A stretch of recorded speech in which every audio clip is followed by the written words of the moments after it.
It is my pleasure to introduce our next speakers who will be sharing their remarkable journeys and insights with us today. Together, they represent a convergence of excellence in both the tech industry and the field of medicine, showcasing the multifaceted achievements of Muslims in America. First, we have Anas Osman, Vice President of Strategy and Operations at Google Cloud. Anas's impressive career spans leadership roles at Google, Discover Financial Services, and Capital One Financial, where he has spearheaded transformative initiatives and earned accomplishments such as being named to Crain's Chicago Business 40 Under 40 list.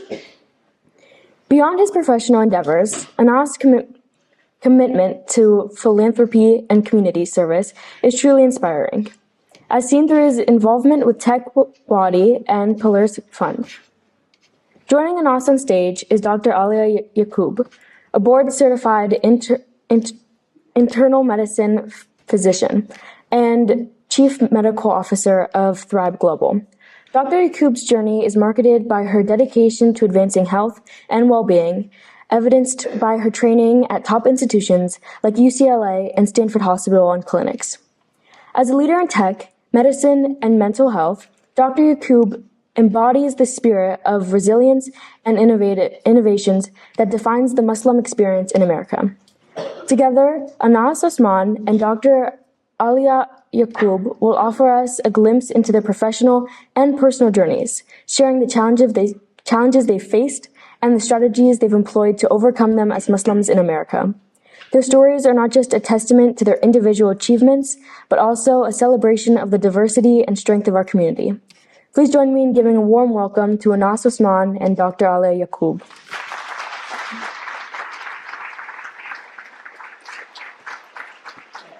To get things started, I know we had a great introduction for both of you guys, but just if you guys could tell me a little bit about yourselves and what you guys do on your everyday basis. Okay, that is absolutely true. Hi everyone, I'm Alia. A little bit about me, okay. I'm a mom of four. I live locally here in Menlo Park. I've always wanted to be a doctor since the age of 5.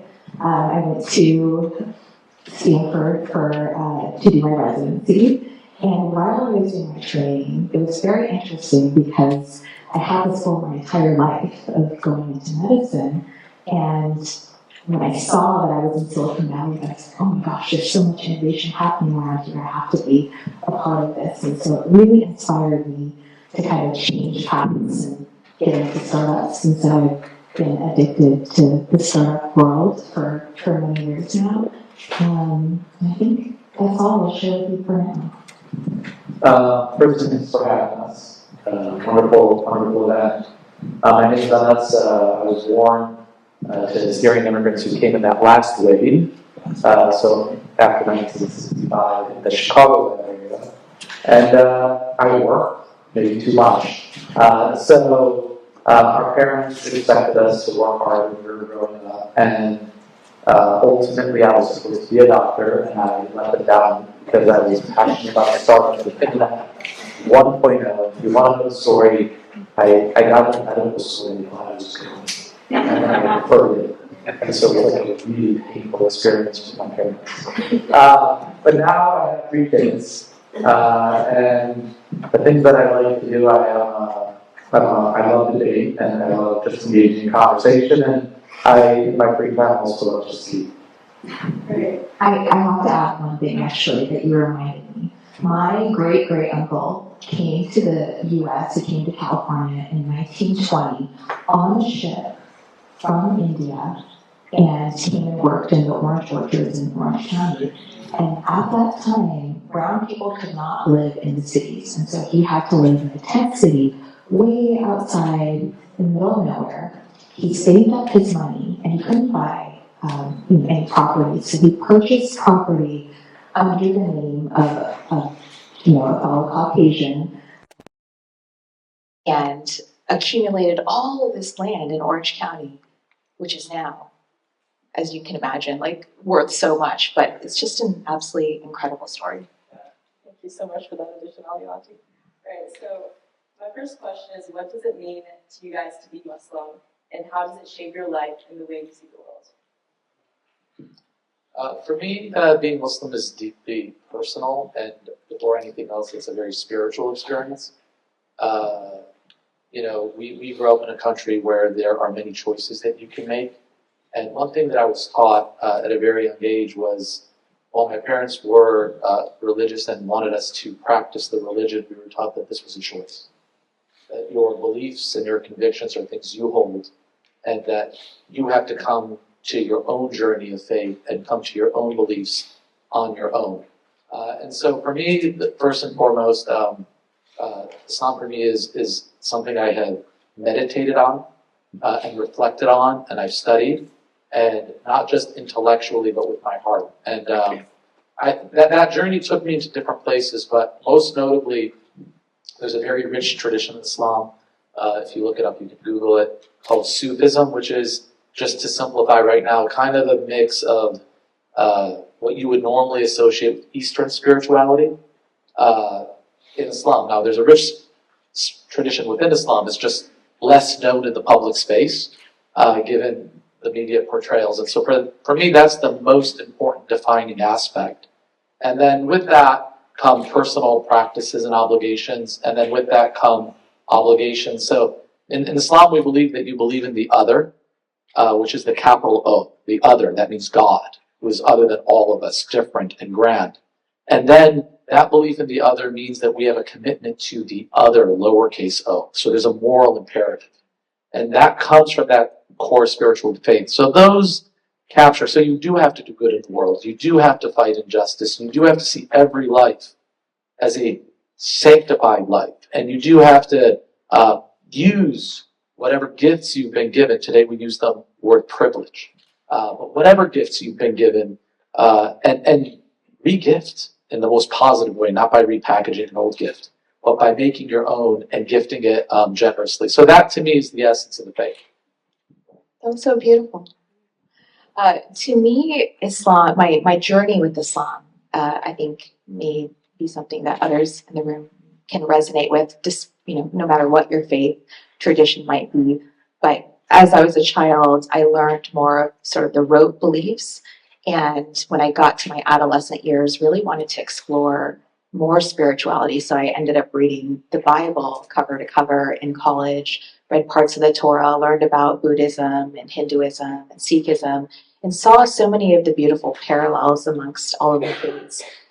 But it made me appreciate sort of my faith, because for me, it's my moral compass. It is my North Star. And so when I wake up every single day, and I am so grateful for being alive and having all of the gifts that I have in my life, I sort of reflect on, okay, all of these gifts are amazing. What can I do to use these for bettering the world? So that has become, a central and key part of my life. And that's, I think, because of my religion. It's really focusing on, how can I do better in the world? How can I make the world better? How can I be kinder to people? How can I do charity, right? The Prophet Muhammad, peace be upon him, said that even a smile is charity. So it's just a reminder that no matter how small the things are that you do, or no matter how big they are, you're always sort of focused on optimism and being hopeful about changing the world for a better place. Do you guys feel that there's been any instances where it's hard or difficult to practice your faith due to workplace constraints or otherwise? And if so, how do you do this? I work for a very wonderful employer. We actually have things like prayer rooms. But earlier in my career, I think it was hard.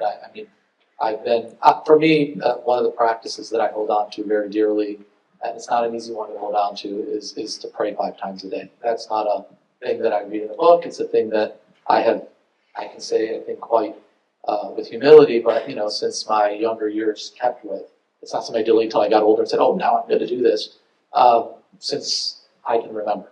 And so for me, that might mean sometimes praying in the stairwell. It might mean exiting a meeting, and people may think I'm actually going to the bathroom, and I'm taking a mental health break, which to me is a meditation, which is all really prayer ultimately is. So I've faced some practice challenges because they're just not fit in. Obviously, when you fast on Ramadan, there can be a range of challenges. You're invited to a lunch meeting, or you go to school and kids kind of say, you really don't want this, or so there'll be things like that. But those, I think, are just fortifying moments. They're not really challenges. And then there are challenges that have less to do with the personal practice and just more to do with the judgments that come when people don't know you, but label you from a distance or see you from a distance. And, I think that's a challenge we all face in our own ways, whoever we are. And the easiest way to do that is to humanize yourself and humanize that person by giving them the benefit of the doubt and making it a productive conversation. I would say earlier in my career when I was in medical school and training, I think it was harder to find both the physical and emotional space to pray sometimes. But I would say that now being older and hopefully wiser, being able to take up space and show up authentically as yourself, when you do that with grace and humility, people react to that and they understand what your needs are. So if you are able to show up in that way and say, I'm just going to take 5 minutes and go pray, or, it's Ramadan and, please continue with your lunch, but I won't be eating because I'm fasting. If you can share that with others, it gives them the opportunity to honor and hold space for what you're observing or practicing. So since 9/11, there's sort of been a steady current of anti-Muslim sentiment in this country. And my question is, have you guys ever been confronted with that, either now as you still face it, or when recently after 9/11 happened? And how do you sort of deal with that? I would say what I've personally experienced, and everyone's experience is different, is that people will say, oh, well, you're a cool Muslim, or you're not like those people we see on TV or in the media. And I think that's the falsehood of it, is that I am not the other or some exception. I am representative of this beautiful and diverse and amazing faith in which people are all striving and struggling to be better and to make the world better and to do good in the world. And so that is what I personally struggle with, is how do I convey to people that I'm the norm? I'm like in the middle. Yeah, I mean, when you use the word 9/11, there's just a lot that is conjured. We currently obviously have political crises today. And the reality of the situation is you have to learn not to apologize for other people. Because the reality is the vast majority of terrorism is not committed by Muslims. You can go look up the stats, and we have a professor here who can tell you those stats. But you would not know that growing up in the United States. You would not know that, well before, and this is no judgment of other people's, women had the right to do many things in Europe. Muslim women could own, and they were, practicing business and enterprise and had rights, and you just need to study the most basic Muslim history to know that. And so at some point when you know yourself and you know your history, it's good immunity, but it doesn't stop you from being generalized. So like in my homeland community in Chicago, this poor Palestinian kid was stabbed 27 times and killed, and his mother was killed. And that's right by where I grew up. And I know the mosque that the services were done in. And so these things, they hit very viscerally, and I have kids, they see that. And, they wonder, what did this kid do? And so, I think that there's real neglect out there for the lived experience of Muslim youth. Both in our community, we can do better, and I think more broadly, because that is not happening as broadly to everyone. And so you just have to live and then kind of pretend things don't happen. And that, after 9/11, was really hard for people. I think after 9/11, we can go into the details, but you have something blowing up, which actually, blew up to the Muslim community as much as anyone else. And, I was a teacher who went and, spoke then in the White House. And he said that, those people didn't just hijack planes and kill innocent people, they hijacked Islam. And that's the way we view it. But to have to condemn it in order to be seen as human is something that I think is just the weight we bear until we provide more education. Have you ever encountered instances of outright Islamophobia in your professional life? And if so, how do you address it? I'll go first with that one. The instances in which I've encountered it have been far and few between, thankfully. However, I did have a recent instance of Islamophobia. I was invited to a meeting. It was an international meeting with big potential customer. And at the last minute, I was notified that I should not attend the meeting. And when I inquired about why, nobody really gave me a straight answer and said, oh, well, some excuse about it. And later come to find out, oh, well, you're Pakistani, which means you're Muslim, and, they don't really want to engage. And in that moment, I struggled quite a bit because I'm a key part of this team and a key part of the initiative that they were discussing. And I thought, gosh, do I say something? What do I do here? And ultimately, I opted not to because you have to pick and choose your battles. But what I do want to say is that there is so much unconscious bias, right? People may hear our names, oh, that's a Muslim name, or, oh, that person's from here, so they must, we have to really look within and understand what biases we are holding based on our beliefs, right? And our beliefs are formed by things we watch, things our parents have told us, things we hear in society. And a lot of those beliefs can be really limiting, and especially when it comes to how we judge others. I think it's really important for us to try to reverse some of that and keep an open mind. I'm a huge proponent of Islamophobia training, especially for educators. And I think that Islamophobia training in the workplace is also incredibly valuable, because if folks who identify as Muslim can't show up as their true selves or even have the feeling that they can voice their concerns, then we've kind of lost this battle of, being inclusive and having an environment where people can be authentic, contribute authentically, and be productive. I don't think I've faced overt Islamophobia, but again, I think I'm an opinionated person and I speak my mind, and so if someone was trying to prevent me from speaking my mind, I'm the guy who shares the data that no one wants to share in the room. Forget religion, forget anything else. Anyone can be in the room, it could be the CEO of the company, it doesn't matter to me. If I have data, I have a perspective, I'm informed about it, I can land it well and with integrity, I do so. I do that about anything. That's just my formation as a human, and I won't compromise that. There have been a lot of recent political events, and I have been very clear and vocal for the community of Googlers that I work with, that we need a space in light of the broader circumstances, for example. And that's not something that I said just to my boss, but I addressed it to the whole leadership of the company in a thoughtful way, and I engaged very, I think, appropriately. But I can tell you that people felt very, very, very hurt. I got on the phone with someone on my team, I can't even share the story, it's just so heartrending. And I said, oh, what's up? I just want to, they're like, I can't work. I'm like, why? They're just like, I want to scream. I said, well, why? Well, and she didn't know how to say it.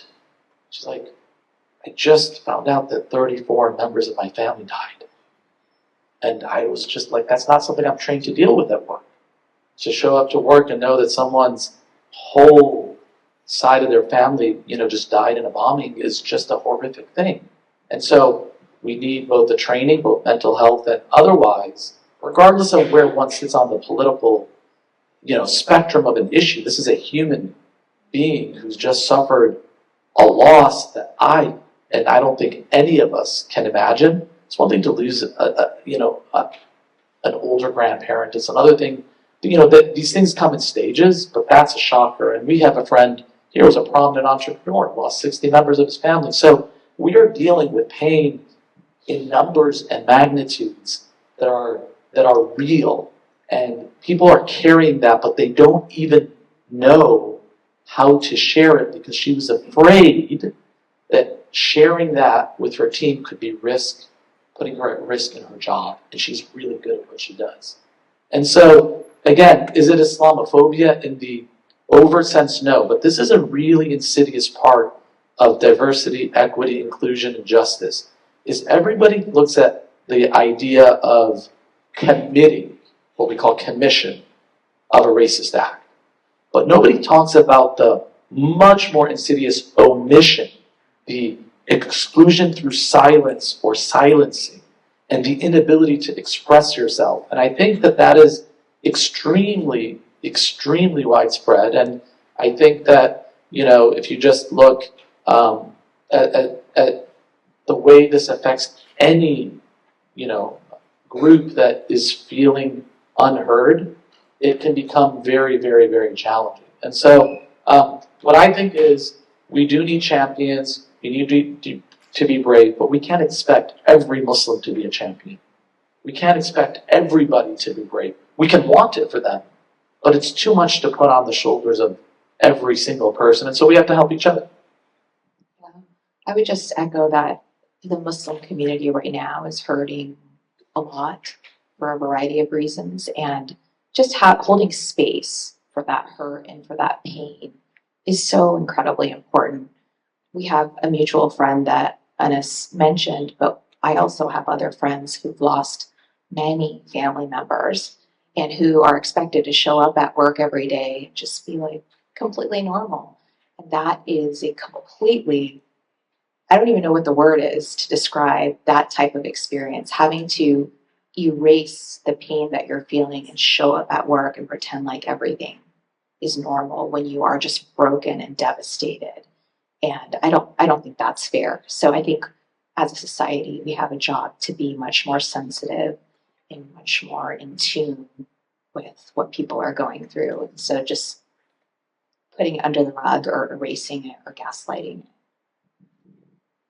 How has your journey as a Muslim professional shaped your understanding of diversity, inclusion, and social justice?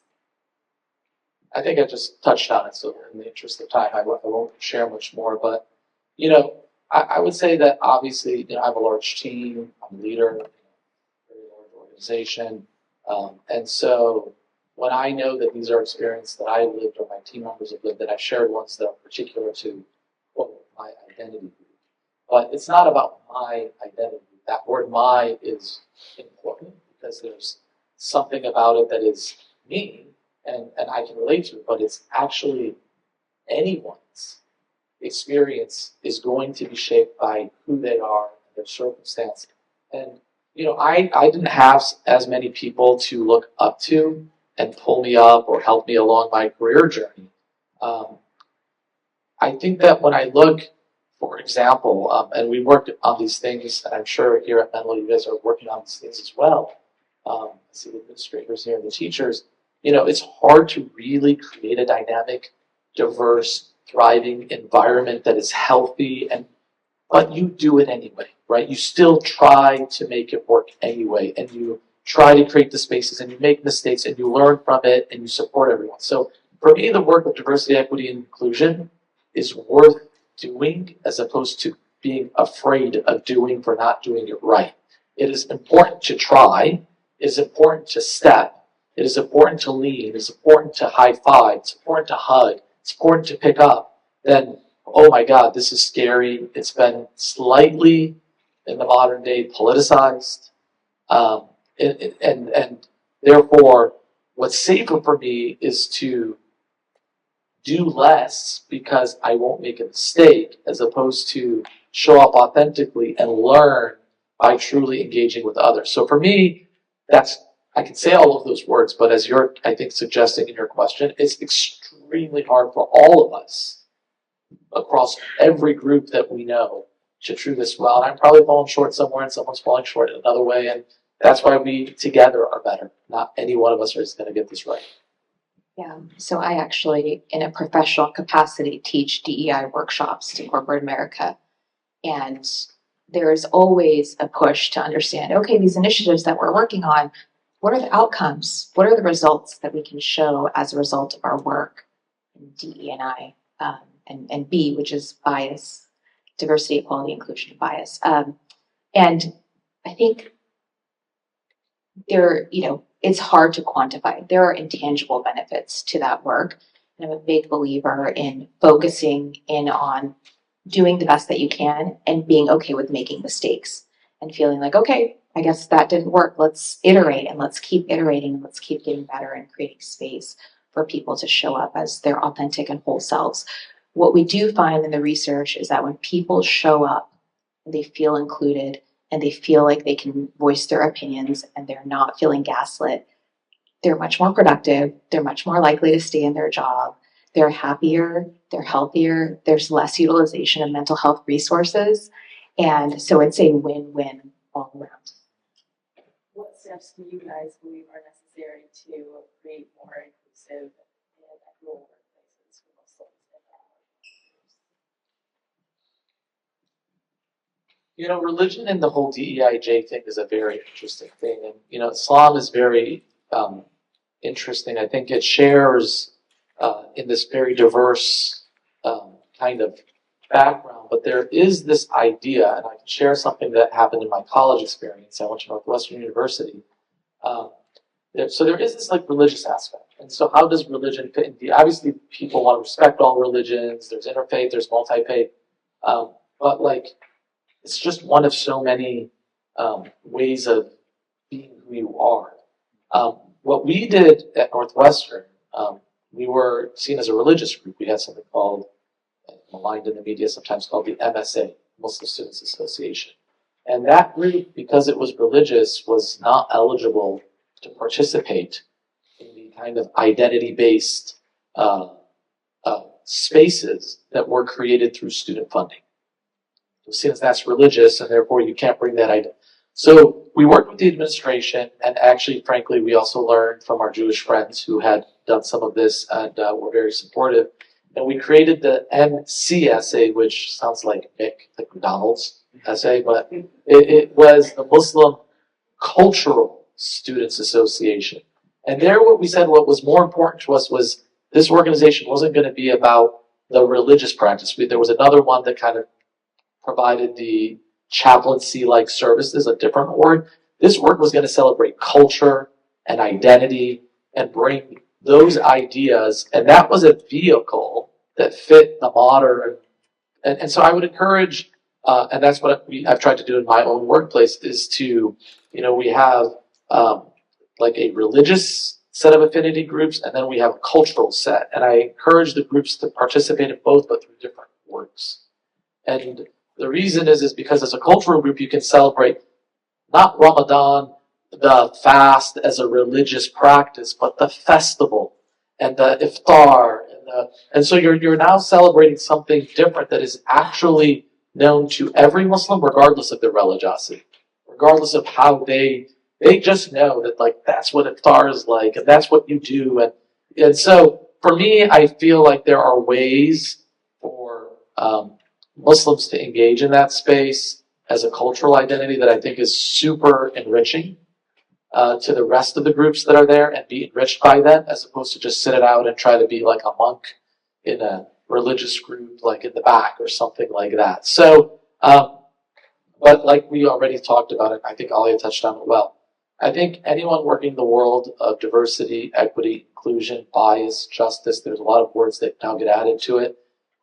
All of this work is hard work, and all of it is our attempt to know ourselves and to actualize the best in others. And I think if you are authentic about trying to do that, people will give you the benefit of the doubt, both to ask the dumb question, make the mistake, learn from it, and then keep on building the bridges that are necessary.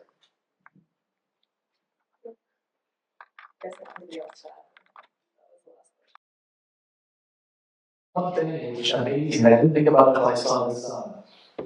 I saw Fareed, Dr. Hassan, that his talk in 1930 was the first mosque in what, North Dakota? 1929. 1929, and here's Menlo 1915. So just a good level of the richness of the school for all the students that are in the history of the school and kind of remain in that history, but in a timeline.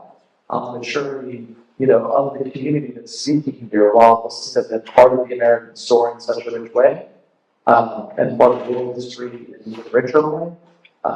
The actual community that's here before you, notwithstanding your grandmother, 1915 is a big deal for it to be part of an institution still relying on legacy.